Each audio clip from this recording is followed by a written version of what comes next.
Chapter 1. She opened the door of my office without knocking and came in. She stood in front of my desk and looked down at me. I was sitting in my chair with my feet on the desk and reading the sports pages of a newspaper. "You're a private detective, I believe," she said. I took my feet off the desk and put down the newspaper. "That's right." "Well, I have a job for you." "Good," I said. "I charge £250 a day, plus expenses." "Money's no problem." "Even better," I said. "What's the problem?" During these few seconds, I was looking at her closely. She had beautiful, long red hair and enormous emerald green eyes. She reminded me of a cat I had once. The eyes, not the hair. I also thought I recognized her, but I couldn't remember where from. She was about 27 or 28, and very beautiful. She was wearing a tight green, the same shade as her eyes, sleeveless silk dress. Nothing on top, no coat, no cardigan. We were enjoying a very hot summer in London that year. She was also wearing expensive jewellery, very expensive, the kind many women are prepared to kill for. A gold watch, a ring with a huge emerald surrounded by diamonds on her left hand, a gold bracelet on her right wrist, and 3 loops of the best Australian pearls around her neck. I know quite a lot about jewellery. I know quite a lot about everything that costs a lot of money. It's a hobby of mine. For the same reason, I was also receiving messages from the perfume she was using that day. It was something like the latest perfume, but not the one along with all the other latest of the perfume manufacturers which flood the department stores around Christmas. This was a special made-to-order mix, the kind produced in small quantities for very rich VIPs. I know quite a lot about perfume as well. Definitely, she was the kind of client that I liked to have, and also the kind of client that I needed at that moment. "Well, the problem, Mr. Boot, is that I have great difficulties in sleeping at the moment." "Shouldn't you see a doctor, not a detective?" I said. "No, you see, there's a reason I can't sleep." "And what is it?" I asked. "It's a ghost." "A ghost?" "Yes, a ghost.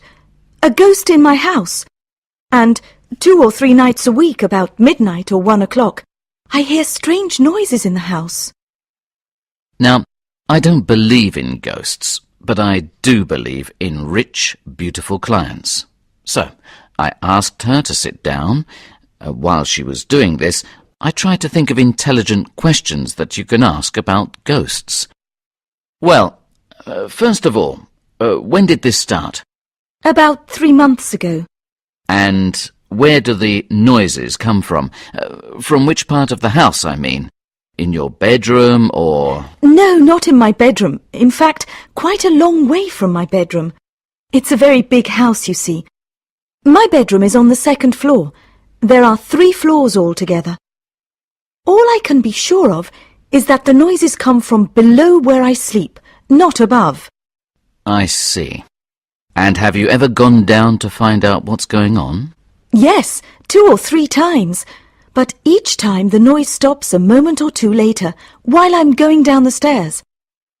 I've looked into every room on the 1st floor and the ground floor, and everything has been completely normal." "Curious," I said. "Tell me a little more about the house."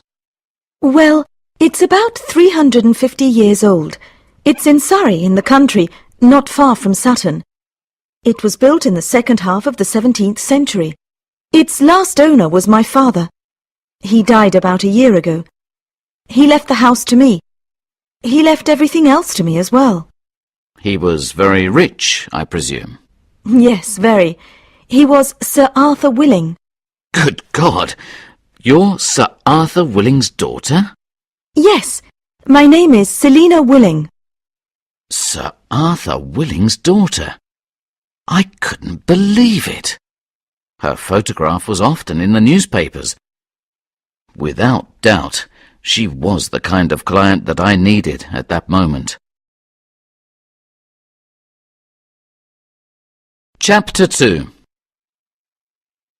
Everybody in England knew who Sir Arthur Willing was. He was 63 when he died, 14 months before his beautiful daughter walked into my office, and for the last 20 or 25 years of his life, he was one of the 10 richest people in the United Kingdom. I knew this because an English newspaper publishes a list once a year of the 1,000 richest people in that year. Sometimes Sir Arthur was number 1 in the list, sometimes number 2 or 3, but always in the top 10.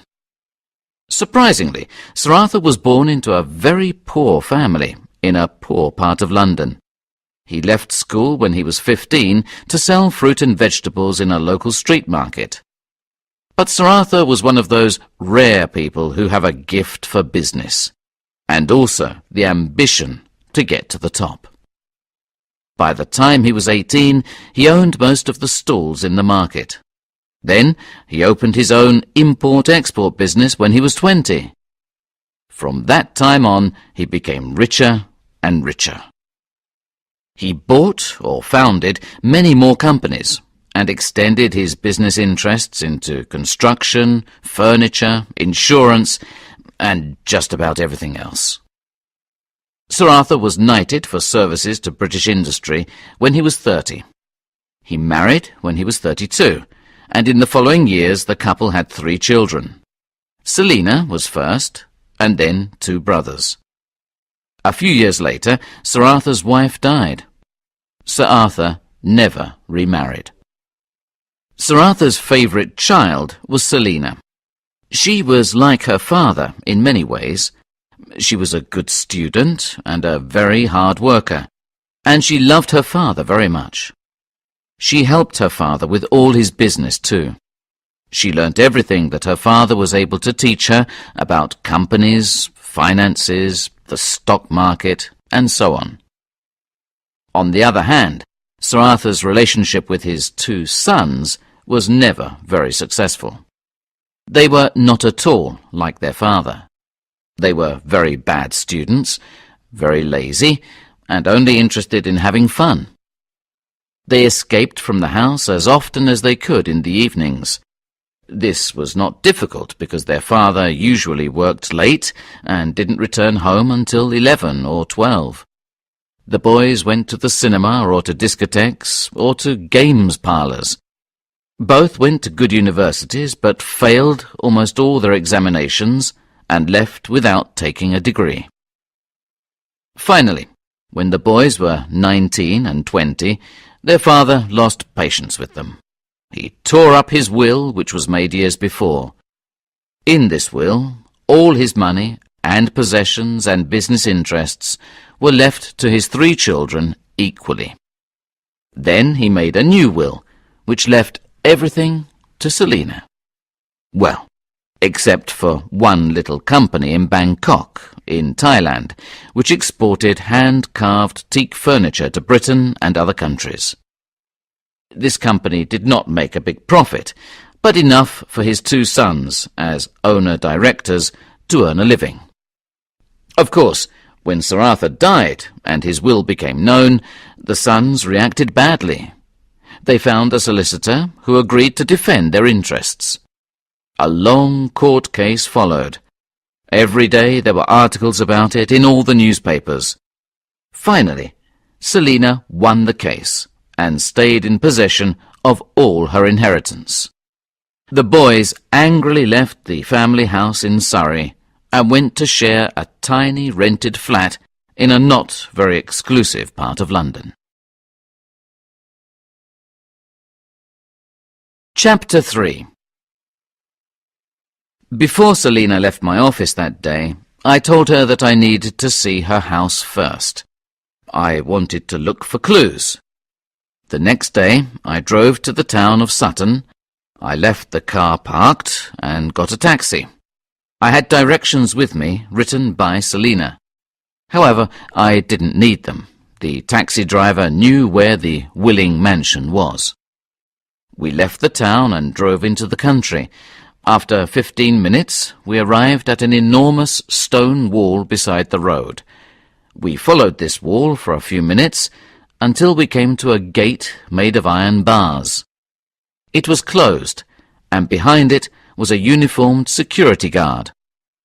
I paid the taxi driver and told the security guard that I had an appointment with Miss Willing. While he was telephoning the house, I looked through the bars of the gate. There was a road which led from the gate through some trees. Well, many trees. A wood, in fact. In the distance, I could just see the roof of a large house. "All right," said the security guard. "Walk up the drive until you reach the house. Oh, and be careful of the tigers." Be careful of the tigers. He saw the panic in my eyes. He laughed. "Just my little joke. There are no tigers in the wood. Not at this time, anyway. They're all in their cages behind the house." Not at this time, anyway? In their cages behind the house? I was beginning to feel that I didn't want to visit this house.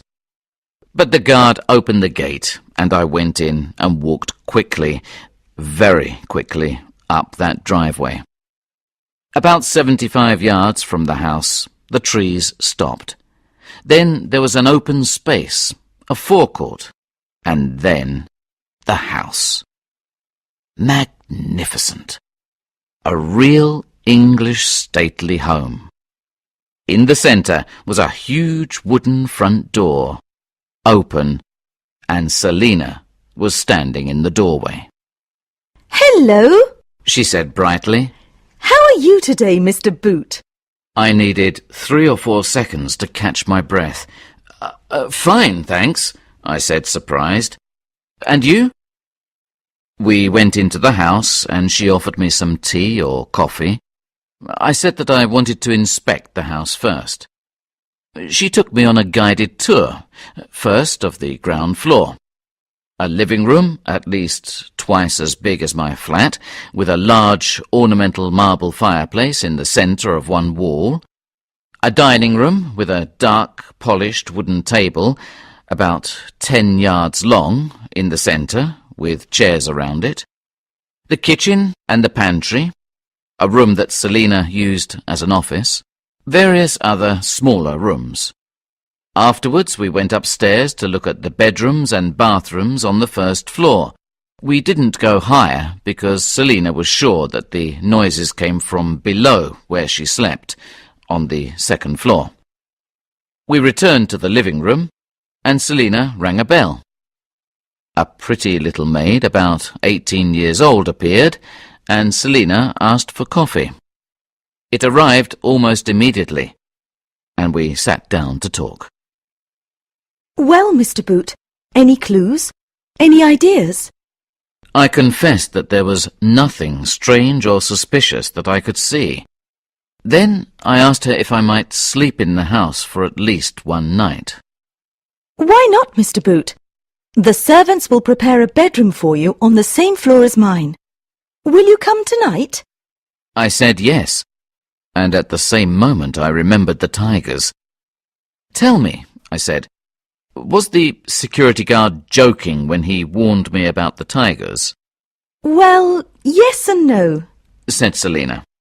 I do have 5 old tigers in cages just behind the trees at the back of the house. But we only let them out for exercise between 2 and 3 in the mornings. You let them out? Well, I don't personally, but one of the gardeners worked in a circus for many years. He lets them out and then puts them back in every night. How does he put them back in? I wanted to know. Oh, they're well trained, Mr. Boot. They know that while they are exercising, the gardener puts their dinner in the cages. Half a cow for each one. Half a cow? Yes, tigers eat a lot. They bring the cows down from one of my farms in Scotland. But isn't it rather dangerous to let tigers roam around the grounds? No, not really. We're all in bed, myself and all the servants at that time. And if we aren't, we don't go outside.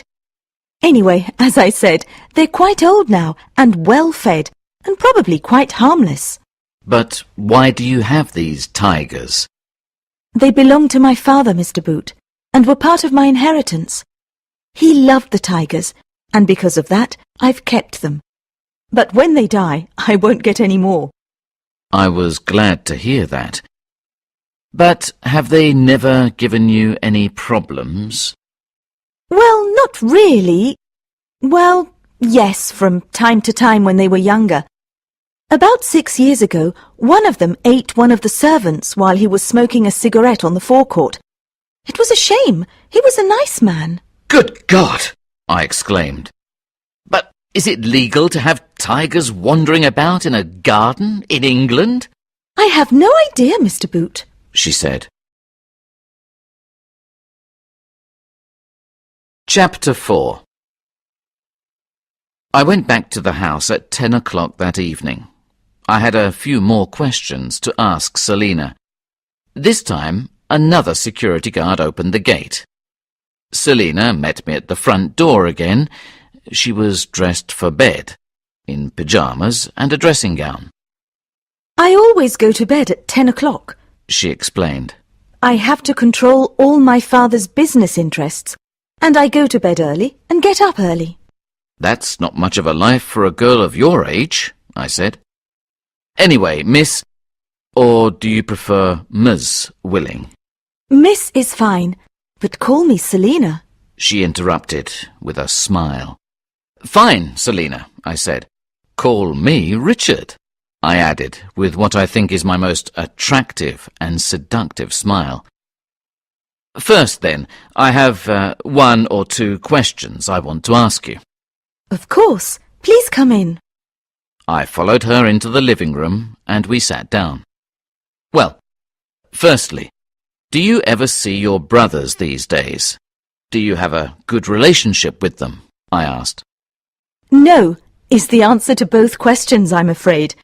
We've never had a good relationship, even when we were children.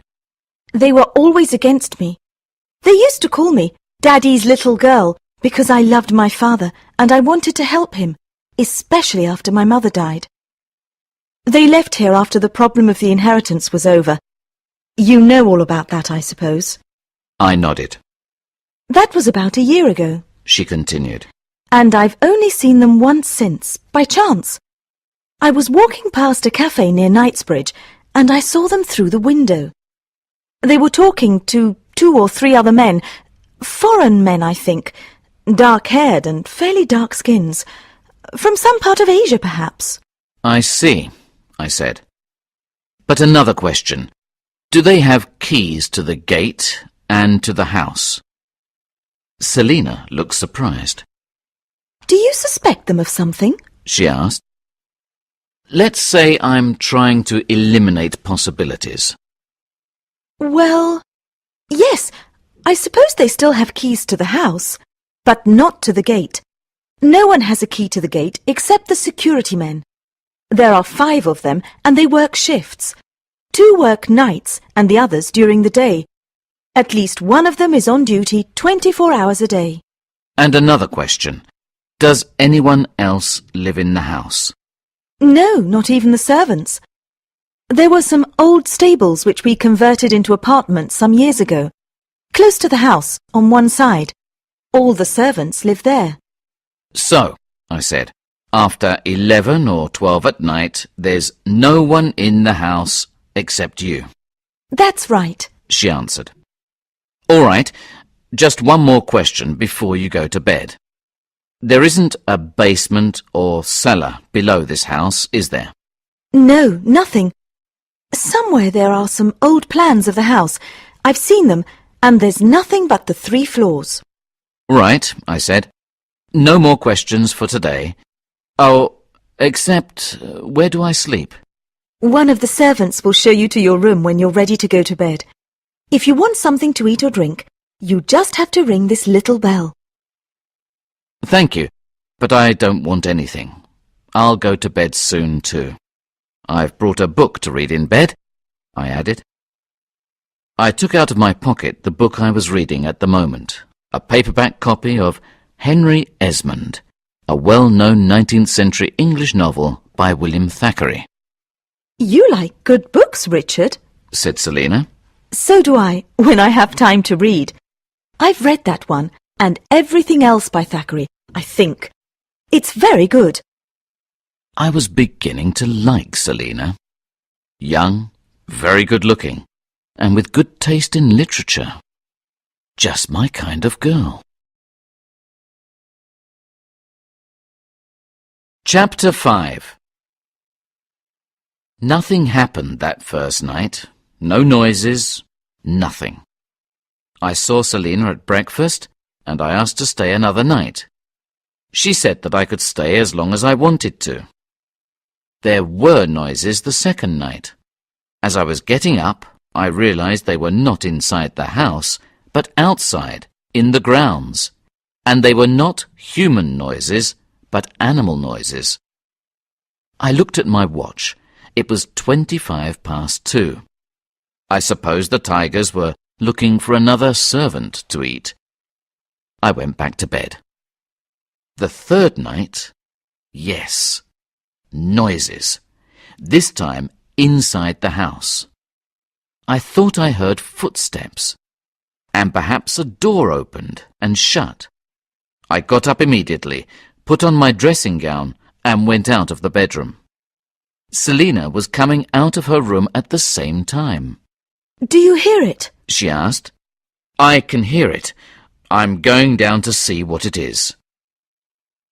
I went into every room on the first floor, and then on the ground floor. Nothing. Nothing unusual. Nothing suspicious. And Selena was right. The moment I left the bedroom, the noises stopped. I went back to the second floor. Selena was still waiting at her bedroom door. "Well?" she said. "Well, nothing," I answered. "Your ghost is very elusive." The next morning, I sat down at my desk in my office. I left the newspaper on the desk without opening it. I needed to think. It was the fourth day on this case, and I didn't have even one clue. Thoughts, possibilities came into my head and went out again. Nothing seemed to make any sense. I knew what I had to do. Go home and drink 2 or 3 cups of my special coffee brew. This idea I got from the 19th century French novelist Honoré de Balzac. This enormously productive writer, he wrote and published about 90 novels, wrote mainly at night and usually for 14 or 15 hours without stopping. Then he went to bed for a few hours and tried to sleep. Not very successfully, I imagine, because to keep himself awake and, more importantly, to keep his imagination working on all cylinders, he drank many cups of coffee while he was working. Not just any coffee, but his own special mixture of coffees, in exact proportions, bought from various coffee merchants in Paris. While he was writing his first books, he experimented until he had a coffee mixture as strong as coffee can be. Then, from time to time, he visited his coffee dealers in Paris to renew his supply. Now, I don't write novels, but I do sometimes have cases which are very difficult to work out and which call for some really imaginative thinking. And as Balzac's recipe for his special mixture has not survived, as far as I know, several years ago I decided to experiment with creating one for myself. I went every few days to a coffee dealer who has a little shop in Soho and who sells only coffee. Coffee from everywhere. I don't remember how I started, but it was something like this. Put 2 ounces of Colombian, then mix in 1 ounce of Indonesian, now 3 ounces of Brazilian, and so on. By changing the proportions, and sometimes the source countries, each time for about a year, I achieved my own special very strong blend, one that could help me to think of possibilities that I couldn't reach without help.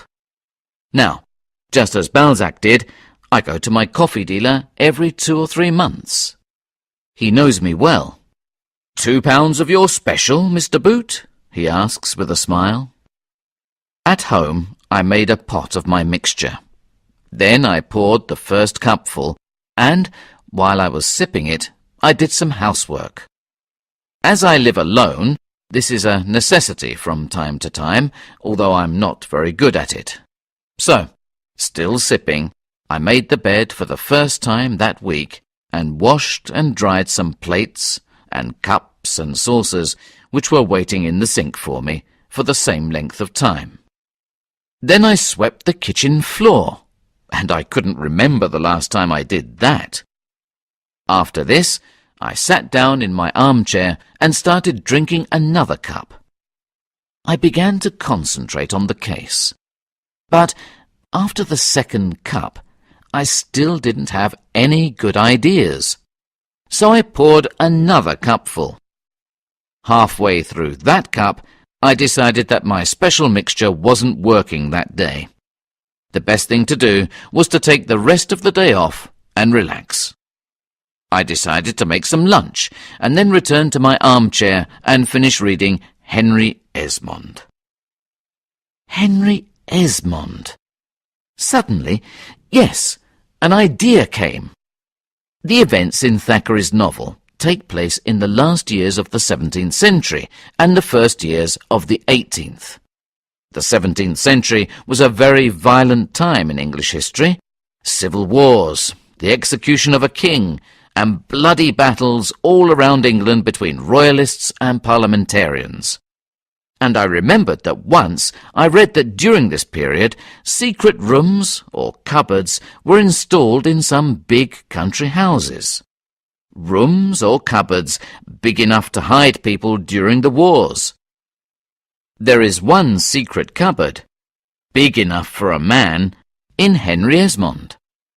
Of course, these secret places don't show on any plans that still exist of the houses. The more I thought of the possibility of a secret room in Selena's 17th century house, the more I liked it. Both Selena and I were sure that the noise came from inside the house. I decided that the next thing to do was to search for a secret room. Chapter 6. I didn't finish the third cup of coffee. I telephoned Selena immediately and asked her if I could go back to her house that day. I told her that I had an idea and that I needed to look at the house again. She said I could go whenever I wanted to. She also said that she had meetings to attend in 2 or 3 of her companies in the city. The security guards and the servants were already instructed to let me in at any time I went there. I thought for a moment before I left home. I decided to take a torch with me. It might be useful. I arrived at Selena's house at about 2 o'clock. I was let in and, firstly, I went through all the rooms on the first floor. I couldn't find any secret cupboards or any possible space for a secret room. I went down to the ground floor and did the same, with the same result. I sat down in an armchair to think. I tried to recall my conversations with Selena. Perhaps there was a clue in them. Suddenly, I remembered that she told me that there was no basement or cellar. She also told me that she once saw the plans of the house and no basement was shown. But secret spaces don't appear in the plans of houses. I decided to look for a way into a possible secret room below the ground floor. I went into all the rooms on the ground floor again. Nothing. I had to start thinking again. Then I remembered that in films, secret hiding places are usually opened and closed by levers. I went through all the rooms on the ground floor again. I was looking for a lever, or somewhere to conceal a lever. Again, nothing. I sat back down in the armchair. I was feeling frustrated. My eyes were still moving around the living room. Hopefully, they went back to the fireplace. Of course. What better place to hide a lever? I put my hand inside and began to grope from the bottom to the top of the left-hand side. Nothing but cold marble. I tried the right-hand side. The same. Then I moved my hand along inside the top part. Halfway along, my hand touched a piece of metal. A lever? I was feeling excited now. I tried to move the piece of metal to the right and to the left, but it didn't move. I tried going up. Nothing. I placed my hand above the metal and began to push down. The piece of metal moved easily, 3 or 4 inches downwards. At the same time, a large panel on the wall next to the fireplace slid behind the panel on its other side to leave a space about the size of a doorway. It was pitch black inside. I took my torch from one of the arms of the armchair and shone it into this new space. I saw 3 or 4 steps. I went down them. Then there was a turn to the right, and 3 or 4 steps more. When I arrived at the bottom of these, I saw that I was in a small room. I shone the torch all around that room. In the centre was a long table. On top of this table there were 3 oil lamps. In one corner of the room there was a pile of large colourful cushions, the kind you see around the living room on chairs and sofas. Beside these, there was a smaller pile of the same cushions, but with the top surfaces cut open. I went to look at them. I put my hand inside one of the cuts. Nothing but feathers. Suddenly, I saw in another corner 6 or 7 brown paper bags, with the tops folded. I unfolded one of them. It contained what looked at first sight to be a lot of little pieces of dirty coloured glass. I reached in and took out a handful. When I looked again, I knew immediately what I was looking at. Not pieces of glass, but precious stones. Dirty, uncut, unpolished, and straight from the mines. Rubies and sapphires mainly, but some pearls as well. It was now obvious what was happening. Gems were being smuggled into the country inside the cushions. These then, somehow, made their way to this little basement. Then the cushions were cut open and the stones were extracted, ready to be sold, I supposed, to dealers who didn't ask questions about where the stones came from. They would then be cut and polished and used in the making of rings, necklaces, earrings, bracelets, and so on. I went upstairs, back to the living room. As I was leaving through the doorway, I saw another small lever at the top of the stairs. I took a risk and turned it upwards. The panel shut behind me. I didn't like the feeling of being locked inside that secret basement with only my torch for company. I quickly pushed the lever downwards. The panel sprang open again. Thank God, I thought. I went to the fireplace and pushed the lever upwards.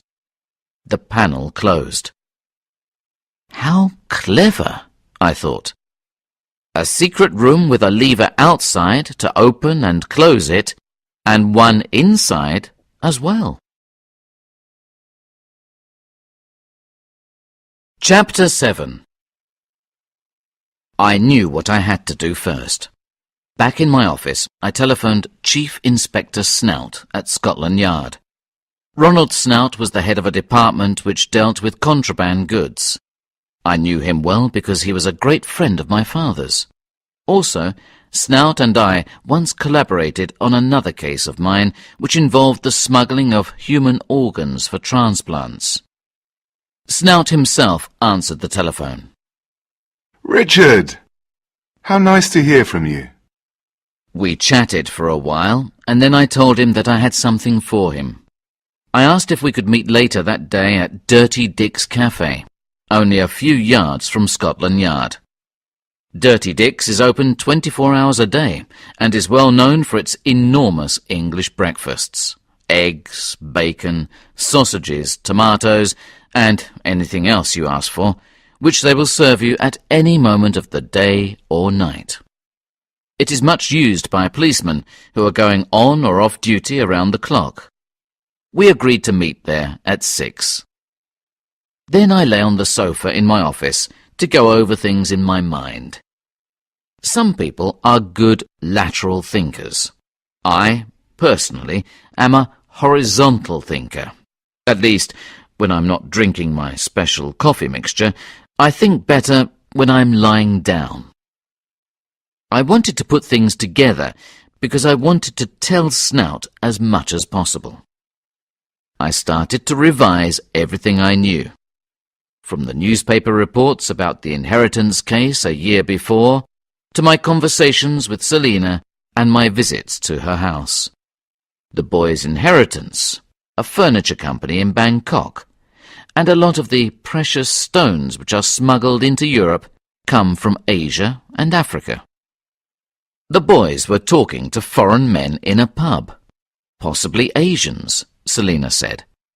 The boys probably still had keys to the house.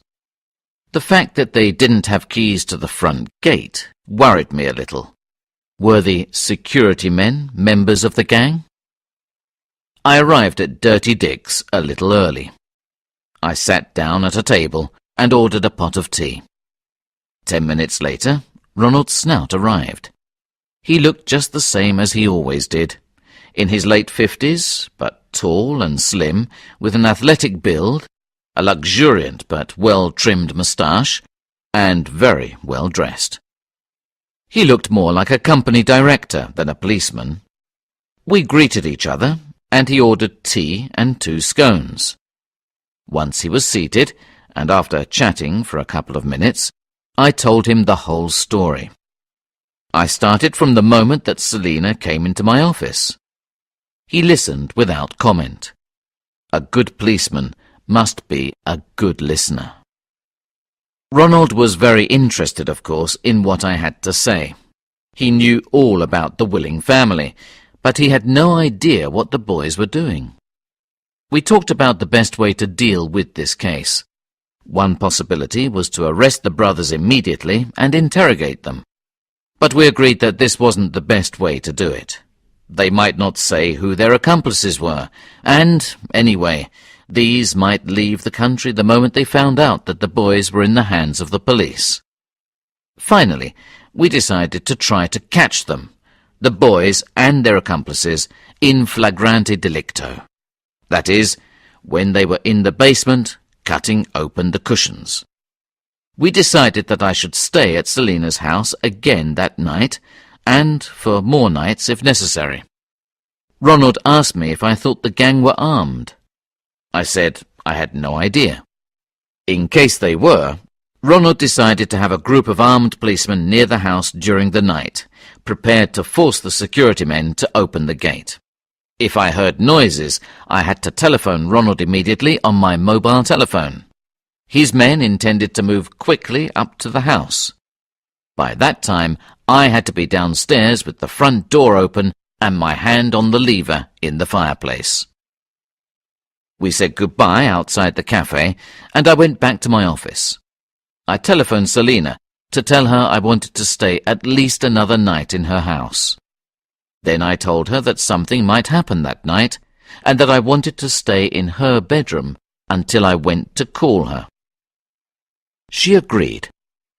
As a precaution, I asked her to instruct the gardener not to let the tigers out that night, but to give them each their half a cow and leave them in their cages. She agreed to that as well. She wanted to know what was going on, of course, but I told her I would tell her later. Chapter 8. I arrived at Selena's house at about 11. The security guard let me in without any questions. From one or two jokey comments he made, I understood that he thought that I was Selena's boyfriend. The pretty little maid let me into the house. Selena was already in bed. I was hungry, and I asked the maid to bring me a sandwich and a Coke. I sat in the living room and looked at the fireplace. I was looking forward to a little action. At about 11:30, I went upstairs to bed. Before I went to sleep, I telephoned Snout to make sure that everything was ready. He told me not to worry. He and his men were ready and waiting, hidden in a side road only 200 yards from the house. I fell asleep immediately without taking my clothes off, just my shoes. At 1 o'clock, I was woken up by the same noises as the night before. I put my shoes back on and telephoned Snout. Then I left the bedroom, and the noises stopped. I went downstairs and opened the front door. I waited in the living room. After a few minutes, I heard cars on the drive. A few seconds later, Snout and 6 policemen, armed with pistols and torches, came into the living room. Snout looked at me and nodded. I pushed the lever in the fireplace downwards. The 6 policemen rushed into the open doorway and down the stairs. Snout and I followed. Before I reached the bottom stair, I heard 2 shots. When I arrived in the room, it was brightly lit by the oil lamps. I saw that one of the policemen was wounded in the arm. One of the 5 other men in the room, one of the Asians, was lying on the floor with a bullet in his leg and a pistol beside him.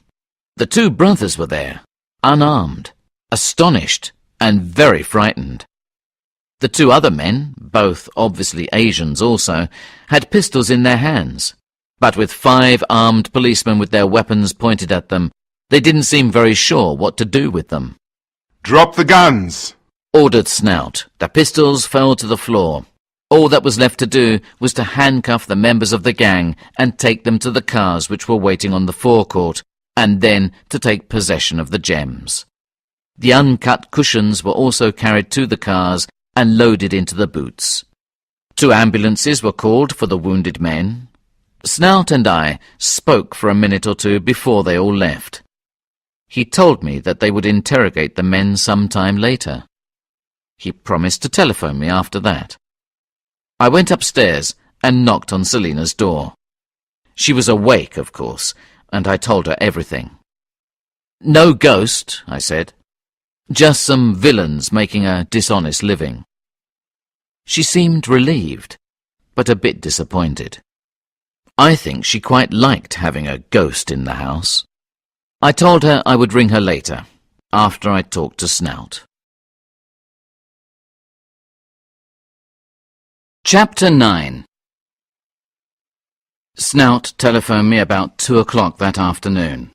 He told me that during their interrogation, the brothers confessed everything. Snout said that they were like 2 frightened little boys.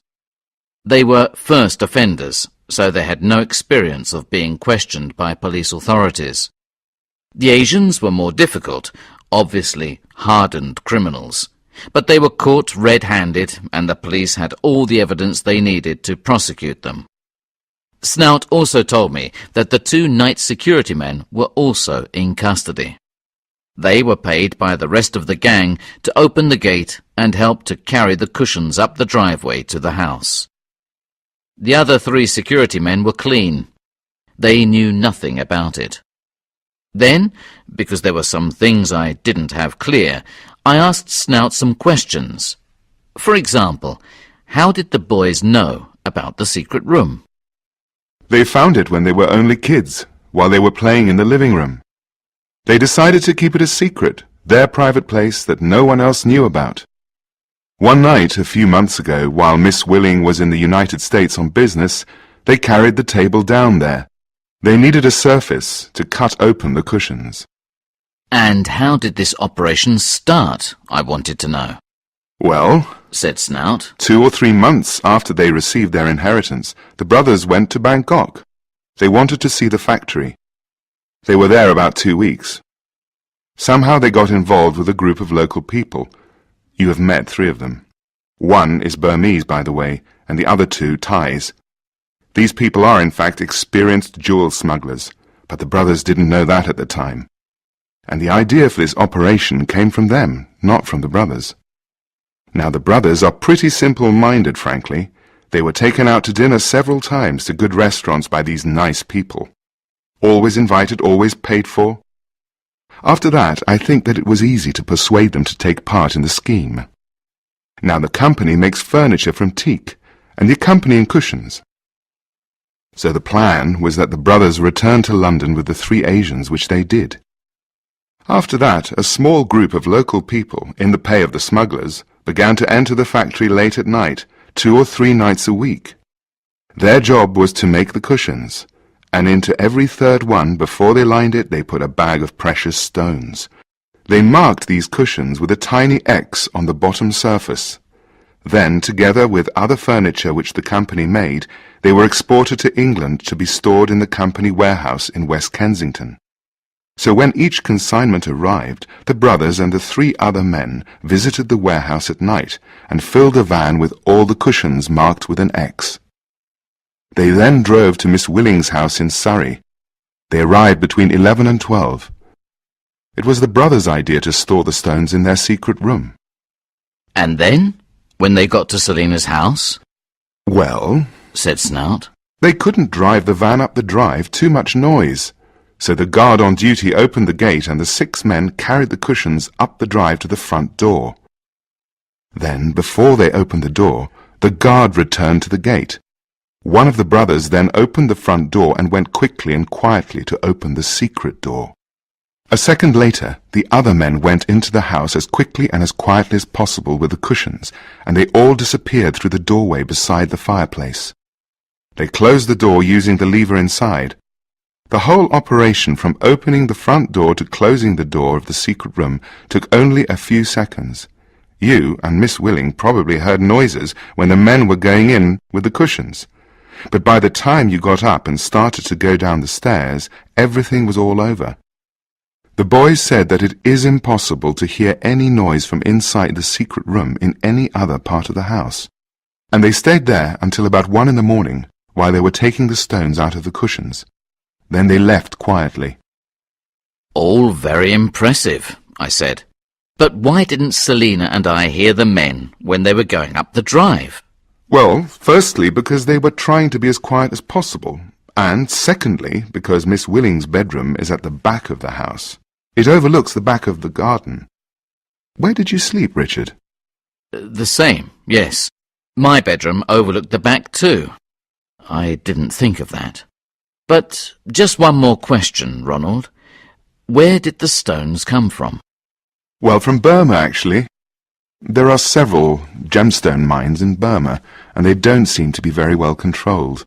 They mine various precious stones, but rubies and sapphires are the most valuable. Now, Burma and Thailand are separated by a natural border, the Moe River. Along this river on the Burmese side are little border towns, and a great number of the stones which are mined are stolen and smuggled to these towns. The 2 best-known border towns are Mai Sot and Mai Sai. Then the stones are rowed across the river. Sometimes people swim across the river carrying bags of stones into Thailand and the eager hands of the international smugglers. The smugglers pay the Burmese relatively little compared to what they earn by selling the stones in Europe.